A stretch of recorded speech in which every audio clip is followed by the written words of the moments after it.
नमस्कार साथियों, स्वागत है आप सभी का अंकित इंस्पायर्स इंडिया पर। मैं हूं अंकित अवस्थी। आप हैं मेरे साथ में एक ऐसे विषय पर चर्चा करने के लिए जिस विषय को केवल आप लोगों को इसलिए बताया जा रहा है क्योंकि इस विषय के बाद से दिमाग में दो तरह के प्रश्न आने वाले हैं।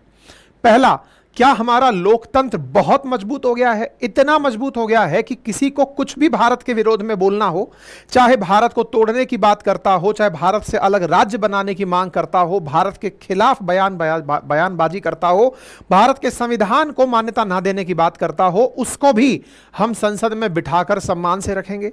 या तो लोकतंत्र हमारा इतना मैच्योर हो गया है कि आप कुछ भी करिए और आकर के बैठिए संसद में, या फिर हम ये कहें कि हमारी कानून व्यवस्था इतनी पंगु हो गई है कि उस कानून व्यवस्था के चलते ऐसे लोग खुलेआम ना केवल चुनाव लड़ रहे हैं बल्कि शपथ तक ले रहे हैं। साथियों, आज के सेशन में हम एक ऐसी घटना का जिक्र आपसे करने जा रहे हैं जिस घटना ने बहुत सारे लोगों को भारतीय लोकतंत्र पर, जिसे तानाशाही का डर था, उसे एक एक्सट्रीम लोकतांत्रिक व्यवस्थाओं के अंदर ले जाने के लिए मजबूर कर दिया है।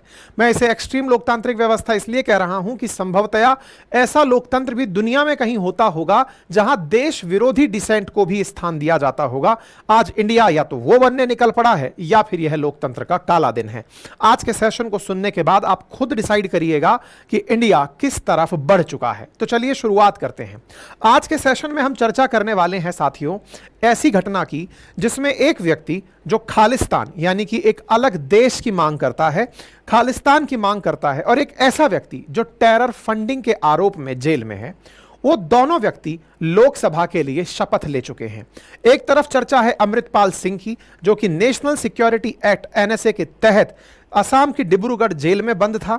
दूसरी तरफ बात है इंजीनियर राशिद खान की, जो कि तिहाड़ जेल में यूएपीएफ यानी कि अनलॉफुल एक्टिविटी प्रिवेंशन एक्ट के तहत तिहाड़ जेल में बंद था। ये दोनों ही जेल में रहते हुए चुनाव लड़ते हैं। आयरनी देखिए कि इंडिया में जेल में रहकर चुनाव लड़ना तो परमिट है, लेकिन जेल में रहकर वोट नहीं दे सकते आप। हमारे देश में जेल में रहकर चुनाव लड़े जाते हैं, ये चुनाव जीत कर आते हैं और इनको चुनाव जीतने के बाद में जेल में रहते हुए ही पेरोल दी जाती है कि जाइए और आप एमपी की शपथ लीजिए और जाकर के हमारे लोकसभा, जिसके लिए हमें कहा गया है कि प्रत्येक देशवासी को संसदीय व्यवस्था में विश्वास रखना चाहिए, प्रत्येक देशवासी को बाबा साहेब अंबेडकर के द्वारा बनाए गए संविधान में विश्वास रखना चाहिए। उस संविधान पर विश्वास ना रखने वाले व्यक्ति के सम्मान में झुक जाइए। हमारे देश में एक ऐसा ही इतिहास बनने जा रहा है, क्योंकि वो व्यक्ति जो देश के संविधान को नहीं मानता, बाबा साहेब अंबेडकर के दिए संविधान को नहीं मानता, उस व्यक्ति को जेल में शपथ दिला दी जाती है। इसलिए उस व्यक्ति को लोकसभा की शपथ दिला दी जाती है। इसलिए बड़ा सवाल बनता है, आफ्टर ऑल जिम्मेदार कौन है? हमारी लोकतांत्रिक व्यवस्था, हमारी कानून व्यवस्था? आप और हम आज के सेशन में विस्तार से चर्चा करेंगे। लेकिन साथियों, पॉलिटी को, क्योंकि ये पूरी राज व्यवस्था है, इलेक्शन होना, इलेक्शन के बाद निर्वाचन में पहुंचना, शपथ लेना, शपथ के बाद सरकार बनाना, ये सब राज व्यवस्था है और राज व्यवस्था को हम इंडियन पॉलिटी में डिटेल में कवर किए हुए हैं। अगर आपको डिटेल में ये जानकारी लेनी है तो हमारी अपनी पाठशाला एप्लीकेशन है, जहां से जाकर के पूरा एक कोर्स हमने बनाया हुआ है। मात्र इतने कीमत में आप जाकर के उसे ज्वाइन कर सकते हैं। हमारे रिटर्न कंटेंट को जो हम पढ़ाते हैं उसके लिए भी बुक्स बनाई हुई हैं, आप अपने अपने घर पर बिठाकर हैंड रिटन नोट्स के रूप में मंगा सकते हैं। इतना ही नहीं, हमारा कंटेंट अब आपको हमारी वेबसाइट पर भी मिलता है, जहां पर जल्दी ही आपको बहुत सारे टेस्ट उपलब्ध होने वाले हैं। साथियों, चर्चा है दिल्ली के तिहाड़ जेल में बंद कश्मीरी नेता शेख अब्दुल राशिद और असम की डिब्रूगढ़ जेल में बंद खालिस्तानी समर्थक अमृतपाल सिंह के शुक्रवार को सांसद पद के शपथ लेने की। साथियों, ये दोनों पेरोल से बाहर आए और संसद भवन के अंदर शपथ ली। यहां पर कुछ तस्वीरें हैं। अमृतपाल सिंह कौन है, इस पर ऑलरेडी हमने पहले सेशन किए हैं। जब ये चुनाव जीत कर आए तब भी हमने किया था। ये पारिस पंजाब दे का मुखिया है। ये कुछ इस प्रकार से पुलिस व्यवस्था के अंदर लाया जाता है, प्रॉपर तरीके से इसे प्रोटोकॉल में ले जाते हुए पूरी सुरक्षा व्यवस्था के साथ ले जाकर इसे शपथ दिलाई जाती है। अमृतपाल को 10 शर्तों के आधार पर पेरोल दी गई कि तुम जाओगे तो तुमको ये शर्तें पालन करनी होंगी। अमृतसर ग्रामीण के एसएसपी सतिंदर सिंह को यह जिम्मेदारी दी गई कि आप इनकी पूरी कार्रवाई को अंजाम देंगे। और तो और पंजाब के अंदर जो डीजीपी पुलिस हैं उनके खाते से, यानी कि पुलिस का जो खाता होता है जिसमें एक्स्ट्रा खर्च के लिए पैसे रखे जाते हैं, उनसे से ये पूरा आना जाने का पैसा कटेगा। और इस तरह से एक व्यक्ति जो कि अमृतपाल सिंह है और वो पंजाब के अंदर चुनाव जो जीत कर आया है, उस व्यक्ति को इस प्रकार से प्रॉपर व्यवस्थाओं के तहत शपथ दिलाई जाती है। उसके परिवारजन अपनी तरफ से उसकी रिहाई की मांग कर रहे हैं। उनका कहना है कि हमारे लिए मांग सबसे बड़ी यही है कि वो बाहर निकल कर आए, क्योंकि ये वो व्यक्ति है जो जेल में रहकर चुनाव जब जीतता है तो हम इस पर प्रॉपर एक सेशन करते हैं। जो लोग नहीं जानते, जिनकी याददाश्त कमजोर है, मैं याद दिला दूं, ये अमृतपाल सिंह वो व्यक्ति है जो 2012 में देश से बाहर दुबई गया था काम के सिलसिले में। 22 में भारत लौटता है, यहां लौट करके वारिस पंजाब दे का मुखी बनता है। यहां बनकर के फिर वो प्रॉपर तरीके से अमृतपाल सिंह अजनाला के अंदर एक मारपीट के मामले में उस पर मारपीट का मामला दर्ज किया जाता है। मामला दर्ज होने के बाद उसके समर्थक अजनाला थाने में पूरी तरह से कब्जा कर लेते हैं। जब इसकी तस्वीरें बाहर आती हैं तो ये तस्वीरें देखते ही भयातीत कर देती हैं कि इतनी बड़ी पुलिस की संख्या को ग्रामीण या फिर उसके समर्थक इस तरह से तोड़ते हुए बैरिकेड अंदर घुसते हैं और थाने पर कब्जा कर लेते हैं।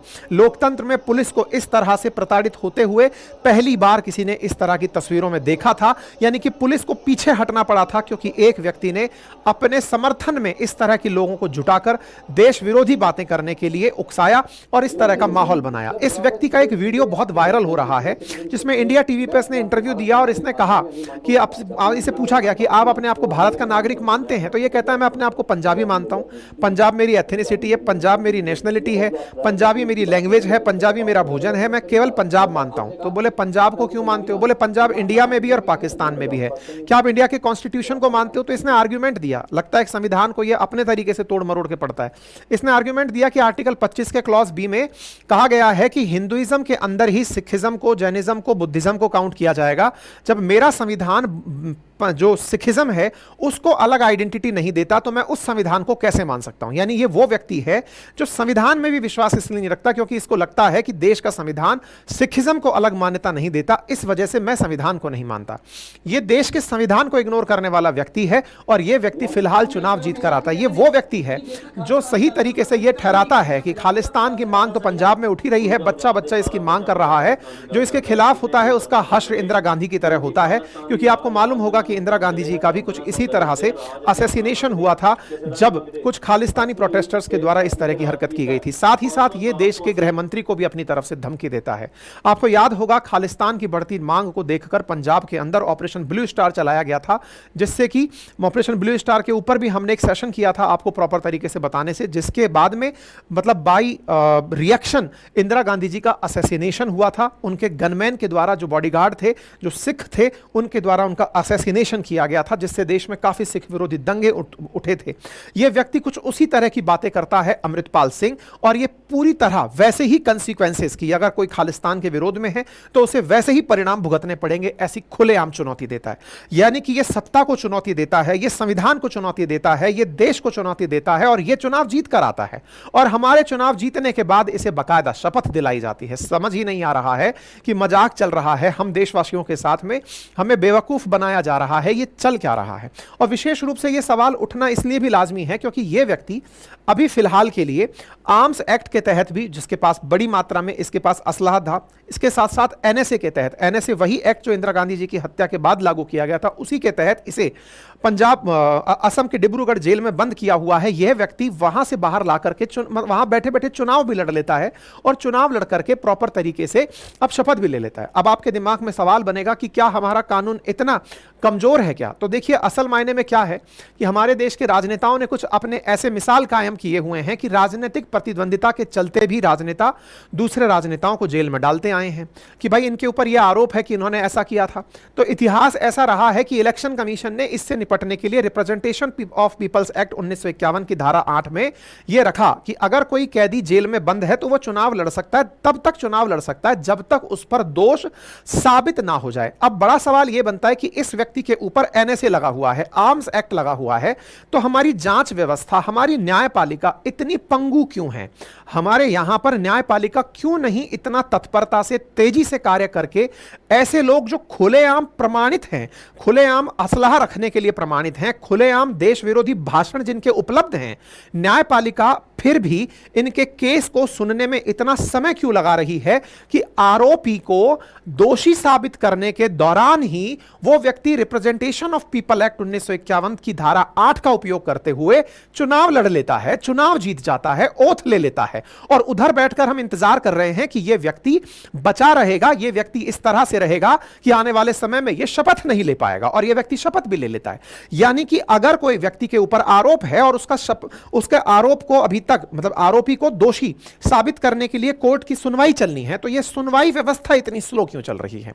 और आपके दिमाग में एक बड़ा प्रश्न आता है कि आरपीए ने फिर इस आधार पर मना क्यों नहीं कर दिया? रीजन है, इतिहास ऐसा है कि उसमें ऐसे बहुत सारे नेता रहे इमरजेंसी के समय पर जिन्हें बहुत सारे अपोजिशन को सरकार के द्वारा, सत्ता पक्ष के द्वारा जेल में डाल दिया गया था। अब सत्ता पक्ष के द्वारा जेल में डाल दिया गया, जेल में रहते हुए अगर वो चुनाव नहीं लड़ पाते तो देश में कभी सरकार बनती नहीं अपोजिशन की तरफ से। इसका मतलब यह भी है कि आरपीए को इस तरह से बनाया गया कि जेल में रहकर जब तक दोष सिद्ध ना हो जाए आप चुनाव लड़ सकते हैं। वहीं इंटरेस्टिंग चीज यह है कि आप जेल में बंद हैं तो आप वोट देने बाहर नहीं आ सकते। ये इलेक्शन कमीशन ने इस तरह के प्रावधान किए हुए हैं, ठीक है ना। चलिए, तो उम्मीद है अब आपको एक व्यक्ति के बारे में पता चल गया।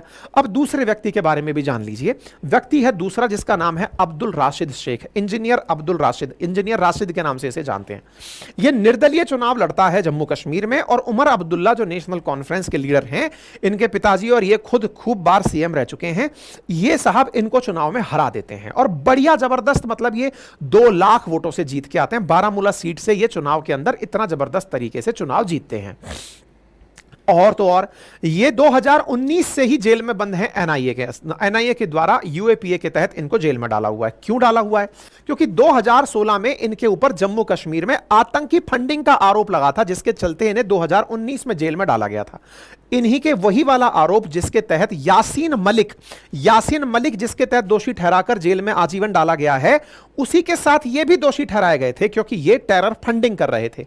इनके बेटे ने इनके जेल में रहते हुए चुनाव प्रचार किया प्रॉपर तरीके से जम्मू कश्मीर में, इनके साथ इनके समर्थन में जनता उठी और प्रॉपर जो व्यक्ति एनआईए के द्वारा जम्मू कश्मीर से उठाकर जेल में तिहाड़ में बंद है, उसके समर्थन में लोग जुटते हैं और उसे चुनाव जिता देते हैं। अब इसके 2 आयाम होते हैं। पहला आयाम कि कोई ये कहे कि साहब ये व्यक्ति चुनाव जीत गया, आप इसको ऐसे समझिए कि जम्मू कश्मीर की जनता इलेक्शन में पार्टिसिपेट की, जहां पहले और उन्हें भारतीय लोकतांत्रिक व्यवस्थाओं में विश्वास नहीं था, उन्हें लोकतांत्रिक व्यवस्थाओं में विश्वास मिला। अब वो लोकसभा में बैठकर अपनी बातें रख सकेंगे। ये व्यक्ति बातें क्या रखता है वो भी जान लीजिए। यह व्यक्ति बातें रखता है कि मकबूल भट्ट जिसने जम्मू कश्मीर लिबरेशन फ्रंट नामक आतंकी संगठन बनाया वो सही था। यह व्यक्ति बातें रखता है कि जो अफजल गुरु जैसे संसद पर हमले का आरोपी पाया गया था, दोषी पाया गया था, अफजल गुरु की फांसी गलत थी। यह मकबूल भट्ट और अफजल गुरु के समर्थन में रैली लगाता है, उनकी जो फांसी है उसके खिलाफ लोगों को एकत्रित करता है और कहता है कि जम्मू कश्मीर को एक अलग देश होना चाहिए, इनके लिए प्लेबिसाइट करानी चाहिए, यानी कि यहां पर जनमत संग्रह कराना चाहिए। यह व्यक्ति इस प्रकार के भाषण लगाता है, यानी देश से जम्मू कश्मीर अलग हो, जम्मू कश्मीर में प्लेबिसाइट कराया जाए, और यह प्रॉपर तरीके से कहता है कि Jammu Kashmir is not a part of India. आप विचार कीजिए कि एक व्यक्ति है जो जम्मू कश्मीर को इंडिया का पार्ट नहीं मानता, वो हमारी लोकसभा में आ रहा है। एक व्यक्ति है जो पंजाब को अलग देश बनाना चाहता है, वो हमारे देश में संविधान में आ रहा है, मतलब लोकसभा में आ रहा है। ये दोनों ही लोग जो देश में विश्वास नहीं रखते, ये चुनाव जीत जा रहे हैं। इलेक्शन कमीशन इन्हें चुनाव लड़ने दे रहा है, चुनाव लड़ने के बाद ये शपथ ले रहे हैं। अगर इस तरह से ही आसान है, मतलब इस तरह की मतलब राजनीति आसान है, इस तरह ही हमारा संविधान कानून इतना लाचार है, तो देश के अंदर देश विरोधी ताकतें तो स्वाभाविक रूप से बढ़ेंगी ना। क्योंकि सरकार के खिलाफ बोलना, देश की व्यवस्था स्टेबलाइजेशन के खिलाफ बोलना बड़ा आसान काम है भाई। आप आइए, आप आकर के सरकार की 100 कामों में से 10 कमियां आपको निकल ही आएंगी, क्योंकि सरकार जन जन तक तो पहुंच नहीं पाएगी। उठाइए झंडा, उठा करके आप देश के खिलाफ हो जाइए, देश के खिलाफ होइए, इस प्रकार जेल में रहिए, आपको तो सारा वीआईपी ट्रीटमेंट मिल रहा है, आपको लेकर के यहां पर इस तरह के दृश्य देखने को मिल रहे हैं। तो कुल मिलाकर के जनाब बात यह है कि हमारे लोकतंत्र का यह काला दिन है या नहीं, क्योंकि इस बात को लेकर सोशल मीडिया पर बड़ा ही जबरदस्त माहौल बना हुआ है कि सेम है हमारे देश के लिए कि एक व्यक्ति जो कि एनएसए के तहत आरोपों के तहत जेल में बंद है, एक व्यक्ति जो यूएपीए के आरोपों के तहत जेल में बंद है, वो आकर के बकायदा संसद के अंदर शपथ लेकर चला जाता है। यह हमारे लोकतंत्र की महानता को दर्शाता है। हमारे देश में क्या डिक्टेटरशिप चाहिए कि लोकतांत्रिक व्यवस्था? क्योंकि अल्टीमेटली एक तरफ जहां चुनाव प्रचार में तानाशाही आ रही है उसे चिल्लाया गया था, वो तानाशाही तो नहीं आई, लेकिन वही सरकार रिपीट कर गई। और उस सरकार के रिपीट करने पर यहां पर जो व्यवस्थाएं देखने को मिल रही हैं, क्यों हमारी कानून व्यवस्था इतनी अपने आप को असहाय पाती है कि ऐसे लोग जो देश को तोड़ने की बातें करते हैं, देश के खिलाफ भाषण देते हैं, उनके खिलाफ कार्रवाई नहीं कर पाते। हमारे कानून व्यवस्था में क्यों इतनी लाचारी है कि प्रूवन नॉट गिल्टी तक इन लोगों को चुनाव लड़ने दिया? क्यों नहीं इनके लिए फास्ट ट्रैक अदालतों की व्यवस्था की गई? यदि ये गलत नहीं है तो इन्हें खुली जिंदगी जीने की क्यों नहीं आजादी दी जाए? क्यों नहीं इनके खिलाफ अगर वाकई में सबूत हैं जो कि पब्लिक डोमेन में उपलब्ध हैं, उन पर तत्काल प्रभाव से कार्रवाई की जाए? अब यहां पर कयास लगाए जा रहे हैं कि साहब ये जेल में बंद हैं, अगर 60 दिन जब तक संसद चलती है, अगर ये संसद में प्रेजेंट नहीं हुए तो इनकी सांसदी चली जाएगी। आर्टिकल 110 का यहां पर रेफरेंस लिया जा रहा है कि अगर ये संसद के अंदर नहीं, 101 का रेफरेंस लिया जा रहा है कि अगर ये संसद के अंदर 60 दिन तक नहीं हाजिर हुए तो फिर इनकी सांसदी चली जाएगी। साहब आप इसको भी बिल्कुल वैसे ही कर देंगे जैसे ओथ के बारे में कहा जा रहा था कि अगर ओथ नहीं ले पाया तो 60 दिन के अंदर सांसदी चली जाएगी। अब उसने ओथ ले लिया, अब वो 60 दिन एब्सेंट रहेगा, जब संसद चलेगी आप उसको आखिरी दिन संसद भी भेज देंगे, क्योंकि हमारी कानून व्यवस्था कहेगी सॉरी हम तो बिजी हैं, हम तो अभी इस काम को कर नहीं पा रहे हैं, आप लोग अपना काम चलाते रहिए। तो हमारी कानून व्यवस्था को भी यह समझना होगा, न्यायपालिका को भी यह समझना होगा कि जो अंडर कस्टडी हैं, जुडिशियल कस्टडी में जो लोग बंद हैं, जिनको कि जेसी हो रखा है, अंडर ट्रायल जो हमारे देश में है, उनके सही समाधान के लिए क्या किया जा रहा है। अगर ये लोग वाकई में हमारी कानून के हिसाब से बेगुनाह हैं तो संसद में बैठने का इन्हें अधिकार होना चाहिए। लेकिन जब पब्लिक डोमेन में इनके सारे के सारे एविडेंस उपलब्ध हैं तो आफ्टर ऑल कानून क्या खोज रहा है? यह बात अपने आप में बड़ी इंपॉर्टेंट है। और इसी के चलते हुए देश के तमाम, देखिए, लोकतांत्रिक व्यवस्थाओं में विश्वास की बहाली के लिए कानून व्यवस्था का, न्यायपालिका का स्ट्रांग होना बहुत जरूरी है। साथियों, व्यवस्थापिका, कार्यपालिका और न्यायपालिका देश के 3 मजबूत आधार स्तंभ हैं, लेकिन इनमें से एक भी पिलर अगर कमजोर होता है तो लोकतंत्र पूरी तरह धराशायी हो जाता है। आज बड़ा सवाल जो खड़ा हो रहा है कि एक व्यक्ति लोकतांत्रिक व्यवस्था के अंदर आकर शपथ ले लिया है, उसके पीछे कहीं ना कहीं हमारी न्याय व्यवस्था अपना पुअर परफॉर्मेंस दिखा रही है। जब व्यक्ति एनएसए और यूएपीए के तहत बंद है तो इसके ऊपर क्यों नहीं अब तक यह जांच कंप्लीट करके कि वो आरोपी है, उसे दोषी सिद्ध करना है या नहीं करना है, फैसला लो और आगे बढ़ो। हमारे देश के लोगों को लोकतंत्र में विश्वास रखने के लिए आप कुछ तो अपना ऐसा प्रस्तुत करो, साक्ष्य प्रस्तुत करो, लोकतांत्रिक व्यवस्थाएं अपने आप को इस तरह से सुदृढ़ रूप से प्रस्तुत करें, अदरवाइज लोकतंत्र से विश्वास जनता का उठ जाता है। यह बात बहुत मायने की है। बाकी आप इस विषय पर क्या सोचते हैं, आपकी राय मैं कमेंट बॉक्स में जरूर जानना चाहूंगा और आपसे गुजारिश करूंगा कि इस वीडियो को ज्यादा से ज्यादा लोगों तक पहुंचे और इन्हें यह सोचने पर मजबूर करें कि आफ्टर ऑल हमारे देश में इस तरह की चीजों के लिए जिम्मेदार कौन है? वो व्यवस्थापिका जिसने इस तरह के कानून बनाए, रिप्रेजेंटेशन ऑफ पीपल्स एक्ट की वो धाराएं बनाई जिसमें एनएसए और यूएपीए जैसे कानूनों के तहत भी अगर कोई जेल में बंद है तो भी चुनाव लड़ पा रहा है, या तो वो हमारी व्यवस्थापिका या वो कार्यपालिका जिसने ये सारे काम किए, हमारी एग्जीक्यूटिव, हमारे लेजिस्लेचर्स जिन्होंने ऐसे कानून बनाए जिसके चलते आरपीए कानून एक पंगु कानून बन गया है, या फिर हमारी न्यायपालिका जो अपनी लचर व्यवस्थाओं के चलते निर्णय नहीं ले पा रही है। यह निर्णय आपको अपने द्वारा जनता तक पहुंचाना है। आपसे गुजारिश है कि इस सेशन को साथियों से ज्यादा साझा करें और हां, सेशन को लाइक करना बिल्कुल इसलिए ना भूलें क्योंकि आपके द्वारा लाइक करने पर ही यह दूसरों को रिकमेंडेशंस में दिखाई देता है, उन तक यह पहुंचता है। बाकी राय अपनी कमेंट बॉक्स में जरूर रखें। चैनल पर नए हैं तो सब्सक्राइब कर लें। पढ़ने लिखने वाले विद्यार्थियों के लिए हमारे कोर्सेज अपनी पाठशाला पर उपलब्ध हैं। नोट्स हैंड रिटन आपके घर पर डिलीवरी के लिए भी उपलब्ध हैं, आप इन्हें एक्सेस कर सकते हैं। आपका समय शुभ हो। बहुत बहुत धन्यवाद।